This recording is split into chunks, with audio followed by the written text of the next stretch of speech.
नमस्कार सभी को। आप सभी का आपके अपने इस YouTube चैनल पर हार्दिक स्वागत है। आज हम हिस्ट्री का भक्ति व सूफी आंदोलन से संबंधित चैप्टर करने जा रहे हैं। ये chapter number 4th class 9th का है। तो शुरू करते हैं। भक्ति व सूफी आंदोलन। भक्ति शब्द की उत्पत्ति जो है वो संस्कृत के भज शब्द से हुई है। इस भज शब्द का अर्थ होता है भजना या उपासना करना। महाभारत के काल में गीता में कृष्ण ने अर्जुन से कहा था कि सभी धर्मों को छोड़कर तुम मेरी शरण में आ जाओ। दक्षिण भारत में भक्ति धारा 7वीं से 9वीं सदी के मध्य में शुरू मानी जाती है। भक्ति जो है वो 2 प्रकार के संत आते हैं इसमें, आलावार और नैनवार। आलावार जो संत हैं वो विष्णु के भक्त हैं और नैनार जो संत है वो शिव के भक्त हैं। आलावार संतों की संख्या 12 होती है और नैनार संतों की संख्या 63। आलावार के प्रमुख संत हैं संत पेरिये, नमालवार, कुलशेखर, तिरुमंगई और एक महिला संत भी है जिसका नाम है अंडाल। इसको दक्षिण की मीरा भी कहा जाता है। अंडाल की प्रमुख रचना थिरुप्पावाई है। नैनार जो है उसके प्रमुख संत हैं अपार, सबंदर, सुंदरार, मणिक, सागार। और महिला संतों में आते हैं करैकाल, अमेयार और कश्यकार। ये महिला संत हैं। भक्ति परंपरा के अधीन दक्षिण भारत जो कर्नाटक राज्य है उसमें 11वीं सदी में रामानुज ने विष्णु की भक्ति पर जोर दिया। फिर आते हैं रामानंद। रामानंद उत्तर एवं दक्षिण भारत के बीच इन्होंने कड़ी का कार्य किया है कि सबसे पहले जो भक्ति आंदोलन है वो दक्षिण भारत में शुरू होता है और उत्तर भारत में लाने का श्रेय रामानंद को जाता है। उत्तरी भारत में भक्ति आंदोलन के प्रवर्तक रामानंद ही माने जाते हैं। इन्होंने एकेश्वरवाद पर जोर देकर राम की भक्ति पर बल दिया है। जाति भेद का इनके द्वारा विरोध किया गया तथा इन्होंने अपने उपदेशों में बोलचाल की भाषा में अपने उपदेश दिए हैं।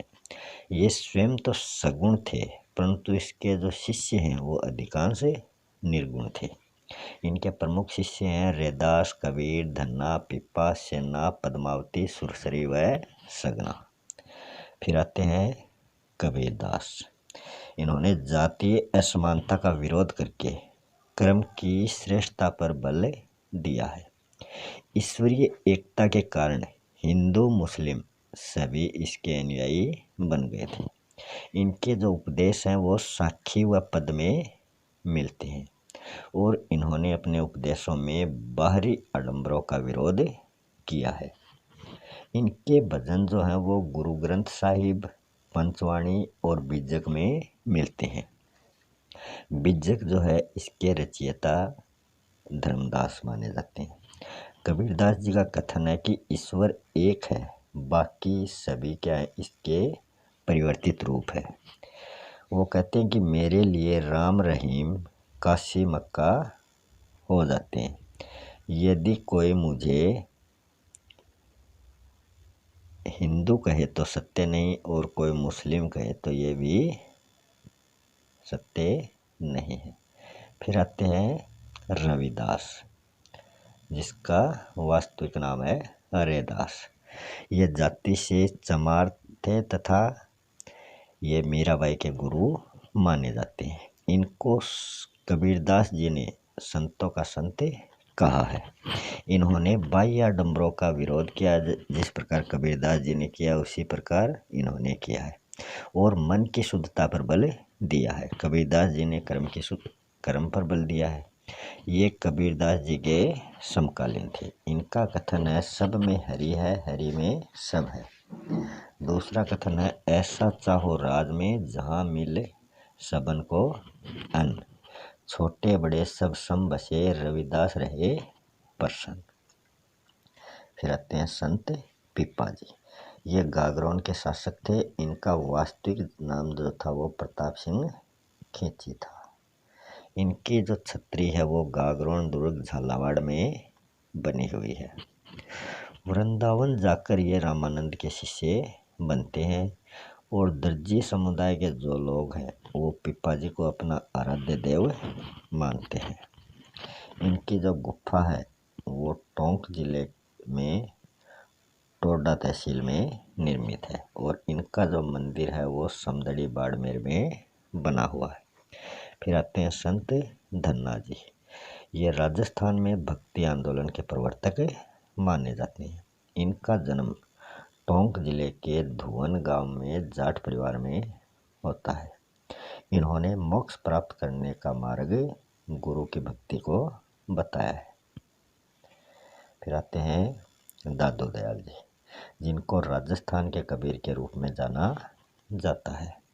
इन्होंने बाहरी साधना से ध्यान हटाकर व्यक्तिगत साधना पर बल दिया है। इनकी मृत्यु जयपुर में नारायणा नामक स्थान पर होती है और जो इनकी प्रधान पीठ मानी जाती है। इन्होंने अलख दरिबा नामक सत्संग स्थल की स्थापना की थी। इन्होंने भक्ति को समाज सेवा व मानवतावादी दृष्टिकोण से जोड़ा है। इनकी अकबर से मुलाकात होती है फतेहपुर सीकरी नामक स्थान पर।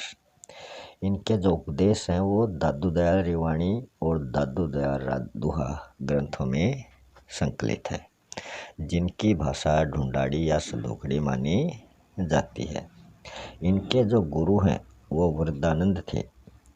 एक समाधि स्थल दादू की खोल नामक स्थान पर है जो भैराण पहाड़ी बिचून पर स्थित है। इनके 52 शिष्य 52 स्तंभ कहलाते थे। इनके प्रमुख शिष्य हैं गरीबदास, मिस्किनदास, सुंदरदास और रज्जब जी। रज्जब ये सांगानेर के मुस्लिम संत थे जो आजीवन दूल्हे के वेश में रहते हैं। इनका कथन है कि यह संसार वेद है तो यह सृष्टि कुरान है। जगत में जितने मनुष्य हैं उतने ही क्या हैं संप्रदाय। मीराबाई, जिनका जन्म 16वीं सदी में पाली जिले के कुड़की नामक गांव में होता है, ये रतन सिंह राठौड़ की पुत्री हैं और मेड़ता के शासक दूधाजी की पौत्री हैं। विवाह इनका मेवाड़ के राणा सांगा के बड़े पुत्र भोजराज से होता है, किंतु अल्प समय में ही ये विधवा हो जाती है। इनके देवर द्वारा इनको यातनाएं दिए जाने के कारण ये घर छोड़कर वृंदावन चली गई।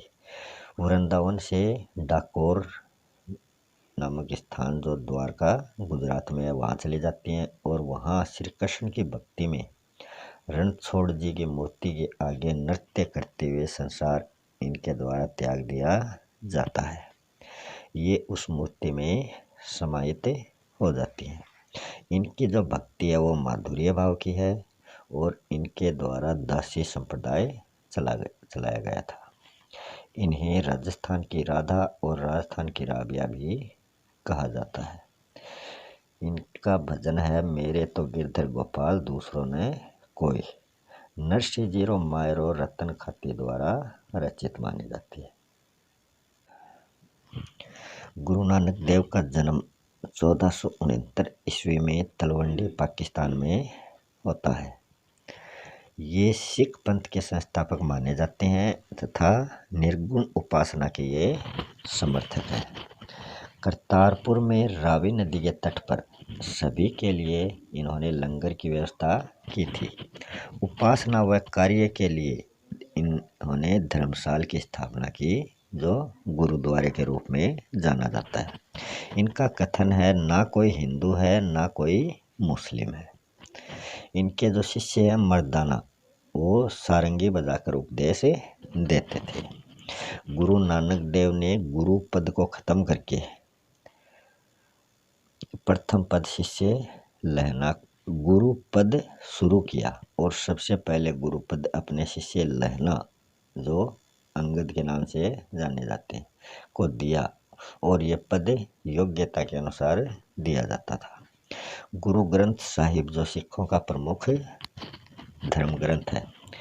पांचवें गुरु अर्जुन देव जिसको जहांगीर द्वारा फांसी दी गई, वो इसके संकलनकर्ता माने जाते हैं। कबीर, रैदास, पीपा, धन्ना, नामदेव, बाबा फरीद, इन सभी के उपदेश इसी ग्रंथ में संकलित किए गए हैं। सिखों के 9वें गुरु तेग बहादुर को औरंगजेब ने इस्लाम धर्म ग्रहण नहीं करने के कारण यातनाएं देकर मार डाला था। सिखों के 10वें गुरु गुरु गोविंद सिंह ने गुरु पद को समाप्त कर दिया। शुरू किसने किया? गुरु नानक ने, और गुरु गोविंद सिंह ने इसको समाप्त किया तथा गुरु का जो दर्जा है वो गुरु ग्रंथ साहब को दिया। इन्होंने 13 अप्रैल 1699 को खालसा पंथ की स्थापना की थी। फिर आते हैं चैतन्य महाप्रभु। चैतन्य महाप्रभु पूर्वी भारत बंगाल में कृष्ण भक्ति इनके द्वारा शुरू की जाती है। इन्होंने गौड़ीय संप्रदाय की स्थापना की और ये बाबर के समकालीन माने जाते हैं। राजस्थान में इस संप्रदाय की जो प्रधान पीठ है वो गोविंद मंदिर जयपुर है। फिर है महाराष्ट्र में भक्ति। नामदेव व तुकाराम ने वारकरी संप्रदाय की स्थापना की थी, जिसकी प्रमुख पीठ पंढरपुर माने जाते हैं। इसके प्रमुख देवता बिठोवा माने जाते हैं, जो कृष्ण के अवतार के रूप में पूजे जाते हैं। तुकाराम जहांगीर व शाहजहां के समकालीन माने जाते हैं। फिर है समर्थ गुरु रामदास। ये छत्रपति शिवाजी के गुरु थे। इनके मुख से सदैव राम नाम का जाप चलता रहता था। ये दैनिक मतलब प्रतिदिन 1200 सूर्य नमस्कार करते थे। इनके ग्रंथ का नाम दासबोध है, जिसमें गुरु शिष्य के संवाद संकलित है। ये अद्वैत वेदांती और भक्ति मार्गी संत माने जाते हैं। फिर आता है चोखा मेला। ये भारत में वंचित वर्ग के प्रथम कवि माने जाते हैं। इन्हें विट्ठल कृपा प्राप्त थी। संत ज्ञानेश्वर की मंडली में इनका बड़ा आदर था। ये जाति से महार थे। पंढरपुर में नामदेव के अभंग से ये इतने अधिक प्रभावित हो जाते हैं कि अपने पूरे परिवार को इनके द्वारा दीक्षा दिलवाई जाती है। इनकी पत्नी सोयराबाई के एक अभंग का अर्थ है कि हे प्रभु, तेरे दर्शन करने से मेरे हृदय की सब वासनाएं नष्ट हो गई। चोखेलाल जो हैं वो सामाजिक परिवर्तन के आंदोलन के प्रथम संत माने जाते हैं। शंकरदेव जो असम के चैतन्य वैष्णव संत हैं। इनका जो ग्रंथ है वो कीर्तन घोष है। शरण या महापुरुषीय संप्रदाय से ये संबंधित है। एक केशववादी इनको माना जाता है तथा सगुण भक्त होकर भी इन्होंने मूर्ति पूजा का विरोध किया था। फिर आते हैं बसावना। ये कर्नाटक में वीर शैव या लिंगायत संप्रदाय की इनके द्वारा स्थापना की जाती है। प्रमुख संप्रदाय, उनसे संबंधित सिद्धांत और उनके प्रवर्तक। शंकराचार्य जो निर्गुण संत माने जाते हैं, इनके द्वारा अद्वैतवाद सिद्धांत का प्रतिपादन किया गया और इनसे संबंधित जो संप्रदाय है वो है स्मृति संप्रदाय। रामानुजनाचार्य द्वारा विशिष्टता द्वैतवाद सिद्धांत का प्रतिपादन किया जाता है और इनका जो संप्रदाय है वो है श्री संप्रदाय। श्री संप्रदाय के 2 भाग हैं, बड़कले और तेनकले। बड़कले रामानुज से संबंधित है। फिर जो निम्बकाचार्य हैं, इनके द्वारा द्वैतवाद सिद्धांत का प्रतिपादन किया जाता है और इनसे संबंधित जो संप्रदाय है वो सनक या हंस संप्रदाय है। फिर आते हैं मध्वाचार्य जो द्वैतवाद सिद्धांत से संबंधित है तथा इनका जो संप्रदाय है वो है ब्रह्म या गौड़ीय संप्रदाय। फिर आते हैं वल्लभाचार्य जी। इनसे संबंधित सिद्धांत है शुद्धा द्वैतवाद और इनके द्वारा वल्लभ संप्रदाय की स्थापना की जाती है।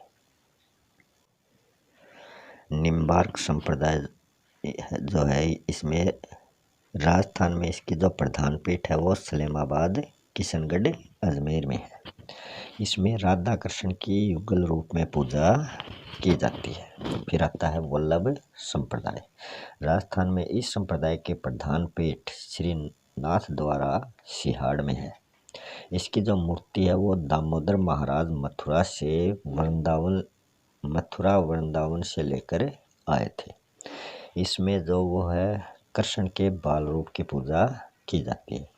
पिछवाई में कृष्ण की बाल लीलाओं का काले कपड़े पर चित्रांकन किया गया है। अष्टछाप, ये वल्लभाचार्य जी के पुत्र विठलनाथ द्वारा स्थापित 8 शिष्यों की मंडली मानी जाती है। राम स्नेही संप्रदाय निर्गुण संप्रदाय से संबंधित है, जिसकी प्रधान पीठ शाहपुरा भीलवाड़ा में स्थित है। ये राम से इनका अभिप्राय निर्गुण निराकार ब्रह्मा से है। यहाँ चैत्र मास में फूलडोल महोत्सव मनाया जाता है।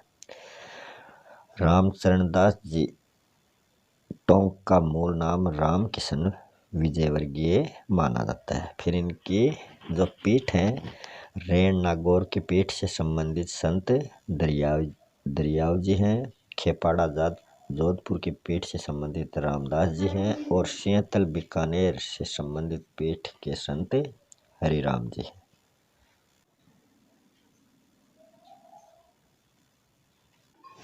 नेक्स्ट आते हैं शंकराचार्य, जिनका जन्म कालड़ी केरल में होता है। ये आदि पुरुष के रूप में प्रसिद्ध संत है। इनका जो ग्रंथ है वो है गीता भाष्य, विवेक चूड़ामणि।